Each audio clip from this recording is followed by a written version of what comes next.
Hello दोस्तों, आपका स्वागत है हमारे चैनल यूट्यूब चैनल में एडुकेशन एक्सप्रेस में।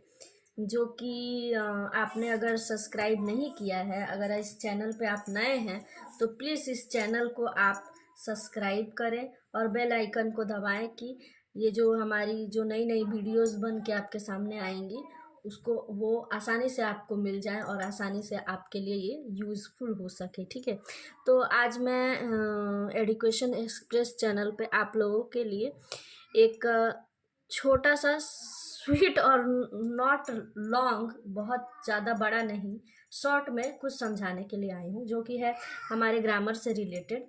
हम लोग इस चैनल पे आप लोग तरह तरह की हिंदी से जुड़ी, इंग्लिश से जुड़ी, हिस्ट्री से जुड़ी, सभी सब्जेक्ट से जुड़ी कुछ कुछ चीज़ें मैं लेके आऊँगी आप लोगों के लिए हमेशा एग्ज़ाम से रिलेटेड, जो कि आपको 1 to 10th 12th तक यूजफुल रहेगा। मैं ऐसा कुछ नहीं लेके आऊँगी जो कि आप अभी पढ़ लिए और बाद में आपको यूज़ ना हो सके, तो वो बिगनिंग से लेके आपको एंड तक वो काम में आएंगी। ठीक है, तो बच्चों आज हम पढ़ेंगे वॉवेल्स और कॉन्सोनेंट के बारे में। वॉवेल्स कितने होते हैं और कॉन्सोनेंट कितने होते हैं ये हम जानेंगे। ठीक है, तो आइए हम लोग यहाँ पे मैंने कुछ ऐसा पैटर्न तैयार करके रखा है पहले से कि वो ज़्यादा लिखने में मैं अपना टाइम वेस्ट नहीं करना चाहती हूँ। मैं आपको इजी वे में समझाने में अपना समय देना चाहती हूँ। ठीक है, बहुत सारी वीडियो आप देखते होंगे जो कि आपको लिखने में, ये करने में आपका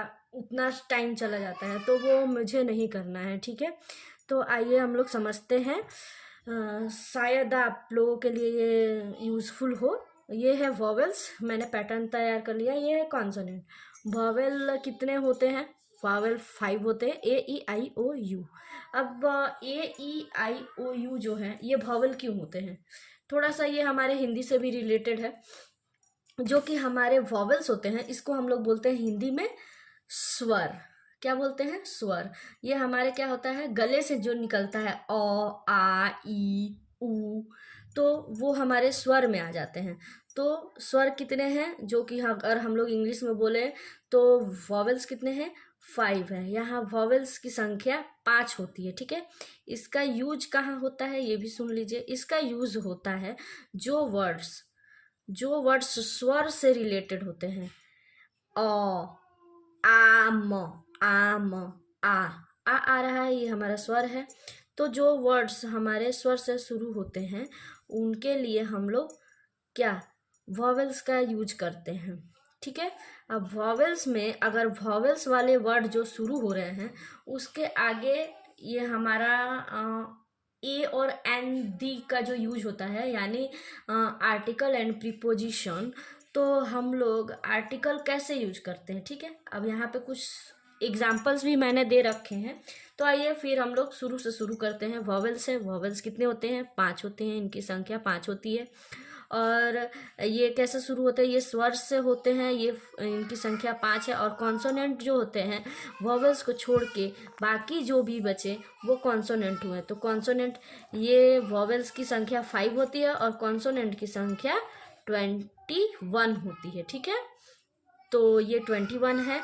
ए ई आई ओ यू को छोड़ के बाकी सारे हमारे कॉन्सोनेंट हो गए। और ये कॉन्सोनेंट कैसे शुरू होते हैं ये कैसे जानेंगे? ये हिंदी का हमारा व्यंजन है। ठीक है, जैसे क, ख, ग, घ, अंग, ये जो हम लोग पढ़ते हैं ये व्यंजन में आता है। और अ, आ, ई जो होता है वो हमारा स्वर होता है। ठीक है, तो जो अब यहाँ पे एग्जाम्पल दी हूँ, एप्पल, तो यहाँ पे क्या होगा? N apple. एन क्यों? ये देखिए, अब ये मैं आपको बता दूं, ये जो जितने भी ये वर्ड हैं ये कैसे शुरू हो रहे हैं? ये वॉवेल से शुरू हो रहे हैं। ठीक है, अब ये ए जो है, ए है वॉवेल, ओ है वॉवेल, यू है वॉवेल, ई है वॉवेल, आई है वॉवेल। तो हम लोगों को कुछ नहीं करना है। An apple, an orange, an umbrella, an elephant, an ice cream. अब ये हो गया। अब यहाँ है जो कॉन्सोनेंट से शुरू हो रहा है, तो कॉन्सोनेंट के आगे हमेशा ए लगता है। ठीक है, तो ये क्या है, FCDBH, ठीक है, ये सारे कॉन्सोनेंट्स वाले लेटर्स हैं, तो इसके आगे ए होगा, ठीक है। A flower, a car, a dog, a bus, a hospital. तो ये हमारा ये हो गया वॉवेल्स और ये हो गया कॉन्सोनेंट। आशा करती हूँ आपको ये समझ में आ गया होगा और इसमें आपको कोई भी दिक्कत नहीं होगी। आपको यही करना है कि जहाँ से वर्ड्स वॉवेल से शुरू हो रहे हैं उसके आगे एन लगा देना है, और जहाँ से वर्ड्स कॉन्सोनेंट से शुरू हो रहे हैं वहाँ ए लगा देना है। इसमें कुछ नहीं सोचना है, ठीक है। अब इसके अलावा मैं और सारी वीडियो आपके लिए लाती रहूँगी आगे, और अभी आज के लिए इतना ही। और आशा करती हूँ कि ये वीडियो आप लोगों के लिए बहुत यूजफुल रहेगा, आपको इससे कुछ सहायता मिलेगी ग्रामर में। ये हिंदी में भी आपको समझ में आ गया होगा और इंग्लिश के लिए भी है, क्योंकि ग्रामर एक ही होता है, ठीक है। तो अब आज के लिए इतना ही, अब आगे हम लोग इसके बारे में और पढ़ेंगे। इतने पे ही नेक्स्ट वीडियो में हम आपको कंटिन्यू करेंगे। Thank you.